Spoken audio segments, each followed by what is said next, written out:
आजकल सोहम जी अपने बेटे और बहू के पास थे। अभी वो बाहर से घूमकर आए थे, तभी उनकी बहू की आवाज़ उनके कानों में पड़ी।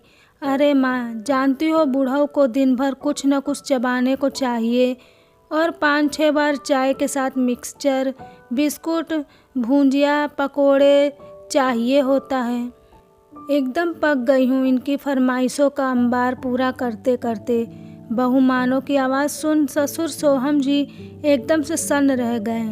कटुता का एहसास से लबरेज बहू ने उनके ओहदे का अवहेलना कर उनका अपमान किया है। उन्होंने कुछ कहा नहीं, अपने आंसू पोंछते हैं और अपने कमरे में जाकर लेट गए। 80 साल के हो चुके सोहम जी की पत्नी कुछ साल पूर्व स्वर्ग सिधार गई थी। तभी बेटे ने उनको शहर आकर रहने को कहा था, इसलिए वो करीब 6 महीने से बेटे बहू के साथ रह रहे थे। रसोई घर में स्वयं ही भोजन लेकर खा लेते, अपने कपड़े खुद धो लेते थे, 2 ही बार चाय पीते, अपने छोटे मोटे काम खुद से कर लेते ताकि बहू पर ज़्यादा बोझ न पड़े। फिर भी बहू का इस तरह से सफ़ेद झूठ बोलना हृदय को भेद कर टीस दे गया था। अपने बनाए मकान में वो अच्छे खासे रह रहे थे, लेकिन बेटा सूरज को पिता का अकेला रहने देना खलता है। वो लेने गया था, इसलिए वो उसकी बात का मान रखते हेतु गांव से शहर आ गए थे, वरना उनका बिल्कुल मन नहीं था। वहाँ वो पत्नी की यादों के सहारे अच्छे से ज़िंदगी गुजार रहे थे और गांव में उनके हमउम्र लोग भी थे, लेकिन वो बेटे बहू की मोहब्बत में आ गए। उनको नहीं पता था बहू को उनको रहना इतना परेशान करेगा, जबकि वो कभी बहू को कुछ नहीं कहते। शाम को बहू चाय और बिस्कुट लेकर दे गई है, चुपचाप खाकर बाहर घूमने निकल गए। जानबूझकर झूठे कप को अपने कमरे में छोड़कर चले गए ताकि बहू की प्रतिक्रिया जान सके।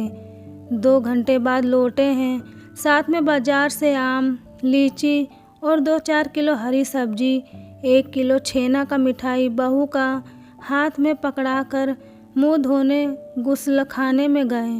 इतना सारा खाने पीने की वस्तु को देख बेटा उत्साहित बोला, वाह पापा, आप तो पूरा बाजार ही खरीद लाए, क्या बात है।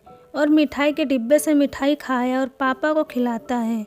बहू मोना कनखी से ससुर को देख रही है कि आज सूरज कहाँ से निकल गया है कि सामान ले आए हैं। खैर हमको क्या है, बाप बेटा खाए पिए कंधे उचकाते रात के खाने की तैयारी में मशहूर हो गई और सोहम जी भी बेटे के पास बैठ गए। अच्छा बेटा, पकौड़ी खाने का जी कर रहा है। सोहम जी जानबूझकर बेटे सूरज को छेड़ते हुए बोले, वो भी रात 8 बजे। लेकिन पापा, अब तो रात का खाने का समय हो चला है और मोना खाना बना भी ली है, चलिए भोजन कर लिया जाए, कल पकोड़े बनवाया जाएगा। सूरज उठने लगा है, तभी सोहम जी इशारे से बैठने को कहते हैं। उसकी ओर मुखातिब को कहने लगे, देख बेटा, तेरा बूढ़ा बाप सठिया गया है, इसलिए अभी ही खाने का मन कर रहा है। क्या करें हम, कैसे मन को महसूस कर रहे हैं, इसलिए बहू को बोलना कि पकोड़े बना दे अभी। देख बेटा, अब मेरा क्या भरोसा, पका आम हूँ, कब टपक जाऊँ क्या पता। बाप की बात सुन सूरज भावुक हो गया और बोला, पापा ऐसी बातें ना करें। ठीक है पापा, मैं मोना से बोलता हूँ। और जब सूरज ने मोना पकोड़े बनाने को बोला तो मोना जल भुन गई, लेकिन अब सूरज के सामने कुछ कह नहीं सकती थी। मजबूरी थी, उसकी बूढ़ऊ को बर्दाश्त करना था। मोना को पहले पकोड़े तलने पड़े, फिर आधे घंटे बाद भोजन देना पड़ा। इस वजह से मन ही मन कोफ्त खा रही है। सब खा पीकर सोने चले गए। अब ये रोज का हो गया। सोहम जी इस तरह बेटे के समक्ष जानबूझकर फरमाइश करते ताकि बहू के अक्ल को ठिकाने पर लगा सके। एक दिन मोना के सब्र का बांध टूट गया और पति से रोते रोते कहती, देखो जी, आप अपने पापा को समझाइए ना, खाना के समय कभी कॉफ़ी कभी पकोड़े कभी कुछ मांगते हैं, एकदम परेशान हो जाती हूँ। लेकिन पापा वृद्ध हैं ना, जो मांगते हैं वो खिला पिला दिया करो, माँ भी नहीं है ना, ऐसे में बेचारे तुमसे ही कहेंगे ना। कहकर करवट बदल सूरज सो गया और मोना अपना मुंह लेकर रह गई। अब उसके सर से पानी ऊपर हो रहा था। मोना अब बहुत परेशान हो गई। उसने सोचा सूरज से कुछ कहना बेकार है, ससुर जी से ही बात की जाए। सोहम जी के पास जाकर कहती है, पापा आप शाम को नाश्ता कर लिया करिए, रात के समय नाश्ता खाना एक साथ बनाने में दिक्कत हो रही है। अरे बहू क्या परेशानी है, बेटा के सामने खाना पीना अच्छा लगता है। वैसे भी तुम सूरज के ऑफिस चले जाने के उपरांत ना तो कभी खाना देती हो, ना ही कुछ अच्छा पकवान बनाती हो। इसलिए बेटे के रहते मैं बोलता हूँ ताकि तुम मेरे मन मुताबिक खाना तैयार करो। वैसे भी तुम मायके फ़ोन कर बोलती हो ना, बूढ़ऊ तंग करते रहते हैं। ऐसे अपशिष्ट अमर्यादित बोल अपने पिता को भी बोलोगी क्या? बूढ़ऊ या कुछ और ससुर के जवाब से मोना निरुत्तर। आज उसके पोल खुल चुके थे। अब उससे डर था कि कहीं ये बात सूरज को ना पता चल जाए।